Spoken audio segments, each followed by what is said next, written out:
में पावन पर्व लोहड़ी का त्योहार बड़ी धूमधाम से मनाया गया। दिल्ली विद्यापीठ की प्रिंसिपल आराधना ग्रोवर व चेयरमैन वीर सिंह सैनी ने सभी स्कूल स्टाफ के साथ नाच गाकर ये त्योहार मनाया।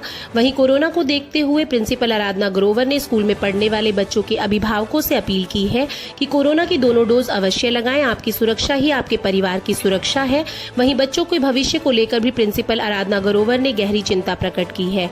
उन्होंने कहा कि मैं ये नहीं कहती हूँ कि कोरोना नहीं है, लेकिन मैं ये पूछना चाहती हूँ कि क्या कोरोना सबसे पहले शिक्षा का मंदिर कहे जाने वाले स्कूलों में ही आता है? क्या कोरोना को सिर्फ स्कूल ही दिखाई देते हैं? क्या कोरोना को शराब के ठेके जहां पर ना तो मास्क होता है और ना ही सोशल डिस्टेंस वह दिखाई नहीं देता?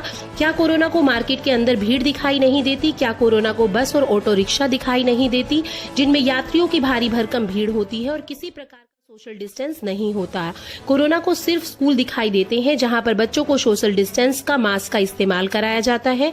वहां पर कोरोना सबसे पहले आता है, सबसे पहले स्कूलों को ही बंद किया जाता है। वहीं चेयरमैन वीर सिंह सैनी ने सभी को पावन पर्व लोहड़ी व मकर संक्रांति की मुबारकबाद दी और कोरोना के प्रति लोगों को जागरूक रहने के लिए समय समय पर कोरोना की दोनों डोज लगवाने का भी आग्रह किया। उन्होंने स्कूल बंद होने के प्रति नाराजगी जाहिर की है। उन्होंने बताया कि जो पढ़ाई ऑफलाइन की जा सकती है वह ऑनलाइन नहीं की जा सकती। बच्चों के भविष्य को अंधकार की ओर बढ़ता देख वीर सिंह सैनी काफी दुखी और नाराज दिखाई दिए। सोनीपत से दिल्ली विद्यापीठ, मेरा सभी को ये संदेश है सबसे पहले कि आप सभी अपने बच्चों को वैक्सीनेशन लगाएं। ये बहुत जरूरी है, इससे ना घबराएं क्योंकि हम सबको मिलकर कोरोना को भगाना है। वैक्सीनेशन बच्चों के लिए इतनी जरूरी है, आप समझ सकते हैं स्कूल बंद हो जाते हैं, प्रॉब्लम्स आती हैं, बच्चों की पढ़ाई प्रॉपर नहीं हो पाती। तो इन सभी मुसीबतों से छुटकारा पाने के लिए हमें कोरोना को हराना है, ना कि हारना है।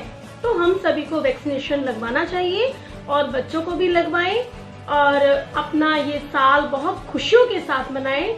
ये मेरा पूरे सोनीपत वासियों को, अपने बच्चों को, बच्चों के अभिभावकों को, सबको मेरा ये संदेश है और मैं चाहती हूँ कि हम कोरोना को एक बार नहीं 100 बार हराएं।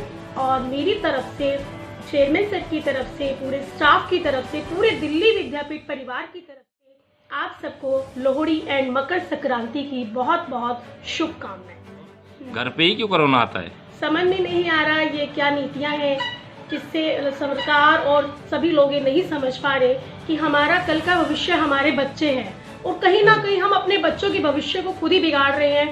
स्कूलों में बच्चों को ना भेजकर, स्कूल ना खुलवाकर, मेरे हिसाब से स्कूल में जितनी सोशल डिस्टेंसिंग को ले लो, मास्क को ले लो और जितनी रूल्स रेगुलेशन स्कूल में सिखाए जा सकते हैं, शायद वो मॉल में, शराब के ठेकों में या बाजार में नहीं सिखाए जाते हैं। जो शिक्षा हम दे सकते हैं अपने बच्चों को शायद ही कोई दे पाए, लेकिन सब लोग नहीं समझ रहे हैं। और मेरे हिसाब से हम सबको मिलकर आवाज उठानी चाहिए कि अपने बच्चों को पढ़ाने के लिए भेजें, पढ़ने के लिए भेजें और प्रधानमंत्री द्वारा जो भी हमारे लिए रूल रेगुलेशंस बने हैं उनका हम पालन करें और हम बच्चों को सिखाएं। नहीं करना चाहिए, बल्कि स्कूलों में आना चाहिए, बच्चों को पढ़ाना चाहिए और बच्चों को पढ़ना चाहिए और अभिभावकों को भी पूरा साथ देना चाहिए।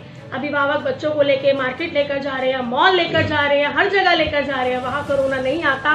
और बड़े दुख की बात है कि स्कूल में ही कोरोना सबसे पहले आता है। कहीं मैम ऐसा तो नहीं कि स्कूल में सोशल डिस्टेंस का उपयोग ना हो रहा और बाहर जहाँ आपने कहा कि शराब के ठेकों पर, मार्केट में, बाहर कोई सरकार का ऐसा सोचना हो? सोशल डिस्टेंसिंग का बहुत अच्छे से यूज किया जा सकता है। स्कूलों में बिल्डिंग होती है, कमरे होते हैं, कमरों में हम बच्चों की बेंचेस दूर लगवा सकते हैं, सैनिटाइजर हम कंपलसरी कर सकते हैं, मास्क हम कंपलसरी कर सकते हैं, बच्चों को कोई चीज आपस में ना लेने देने की हम बच्चों को सीख दे सकते हैं कि अपना सामान खुद ही यूज करें। तो हम बहुत कुछ सिखा सकते हैं और बच्चे सीख भी सकते हैं। स्कूलों को लेकर इस सरकार से आप कुछ कहना चाहेंगे क्या स्कूल को खोलने के लिए? मैं सरकार से यही अपील करना चाहूंगी, मेरी सुने तो, कि बच्चों का भविष्य और बच्चों से ही आगे की सरकार चल पाएगी। यदि बच्चों का ही भविष्य बिगड़ गया तो शायद सरकार तो क्या, कोई दुनिया का कोई कुछ भी नहीं। जो बोलते हैं कि हमारा भविष्य हमारे बच्चे हैं, तो हम अपने बच्चों के भविष्य को बिल्कुल कहीं ना कहीं खराब कर रहे हैं।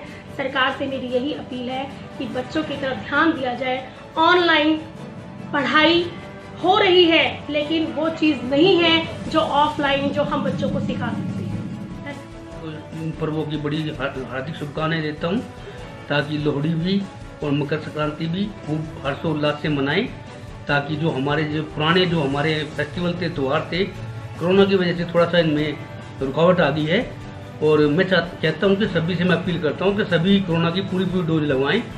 जो सेकंड डोज है वो भी अभी अवेलेबल है यहाँ हमारे शहर में भी, हर जगह नियर नज़दीकी सेंटर कहीं भी है, वहाँ सरकार ने पूरी सहूलियत दे रखी है। और बल्कि अब तो हमारे लिए बूस्टर डोज भी आ गई है। मैंने भी दोनों डोज लगवा रखी है, कृपया ये देखिए, स्क्रीनशॉट ले सके तो आप। मैंने भी दोनों डोज लगवा ली, मैं बूस्टर डोज लगवाऊंगा। अभी हमारे स्कूल में भी, बल्कि सरकार ने स्कूलों में भी ये कोरोना का अरेंजमेंट किया है। बच्चों को 15 से 18 साल के जो बच्चे हैं उनको सभी को स्कूलों में भी अरेंजमेंट किया है। 15 तारीख को हमारे यहाँ भी है और बूस्टर डोज भी लग रही है जो 60 साल से ऊपर है उनको। कोरोना को लेकर स्कूल के अंदर क्या गाइडलाइन है सर, किस तरह की सुविधा है बच्चों के लिए? हमारे यहाँ पे सोशल डिस्टेंसिंग है और हम सैनिटाइज यूज करते हैं सभी बच्चों के पास, सभी टीचर्स के पास, सभी क्लासेज में, सभी गेट पर हमने सब तरह प्रबंध कर रखा है। और कमरों को भी हम सैनिटाइज करवाते रहते हैं, 10 दिन में 15 दिन में करते रहते हैं। टीचर्स के लिए, सभी स्टाफ के लिए, सभी पीएन के लिए, कंडक्टर के लिए, सभी के लिए। सर सबसे पहले स्कूलों पर ही ताला क्यों लगाया जाता है? कोरोना की पहली लहर आई तब सबसे पहले स्कूल बंद हुए, कोरोना की दूसरी लहर आई तब सबसे पहले स्कूल बंद हुए, अब तीसरी लहर ने दस्तक दिया तो उसमें भी सबसे पहले स्कूलों पर ही गाज क्यों गिरती है? क्या सबसे ज्यादा कोरोना स्कूलों के अंदर पाया जाता है सर?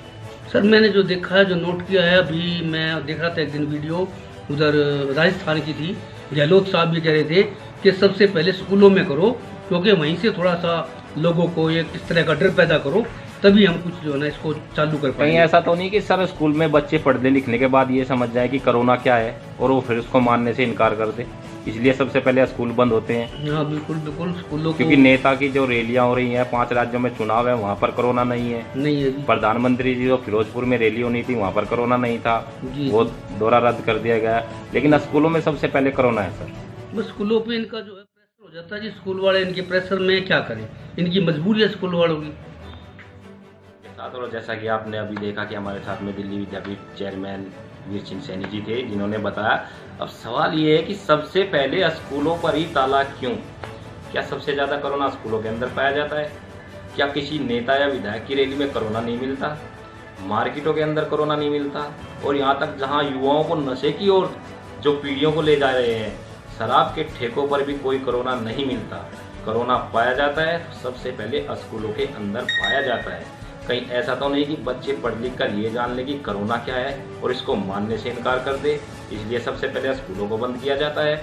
या फिर वजह क्या है, ये अब तक समझ में नहीं आया। क्योंकि उत्तर प्रदेश के अंदर भी चुनाव है, पंजाब के अंदर भी चुनाव है, वहाँ पर भी हर रोज रैलियाँ हो रही हैं और कम से कम 6 से 7 लाख इंसान रोज इकट्ठा हो रहे हैं, लेकिन कोरोना कहीं भी नहीं है। कोरोना है तो जहाँ पर 500-400 बच्चे पढ़ते हैं वहाँ पर कोरोना है, जहाँ पर अच्छी तरह सोशल डिस्टेंस का उपयोग किया जाता है, मास्क का उपयोग किया जाता है, वहाँ पर कोरोना होता है। जहाँ पर मास्क का कोई प्रयोग नहीं है, दारू के ठेकों पर किसी प्रकार का सोशल डिस्टेंस नहीं है, मास्क का प्रयोग नहीं है, वहाँ पर कोरोना नहीं है। सवाल यही है कि सबसे पहले शिक्षा के घरों पर ताला क्यों?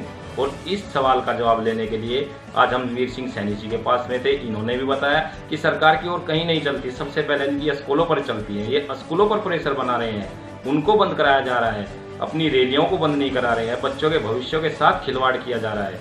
जहाँ से बच्चे जिस स्कूल से पढ़ के कोई प्रधानमंत्री के पद पर जाता है, कोई एसपी के पद पर जाता है, जहाँ जितने भी बड़े पद होते हैं वो स्कूल से स्टार्ट होते हैं। और जब स्कूल ही बंद हो जाएगा तो देश के भविष्य का क्या होगा? इस सवाल का जवाब लेकर हम फिर आपसे मुलाकात करेंगे। तब तक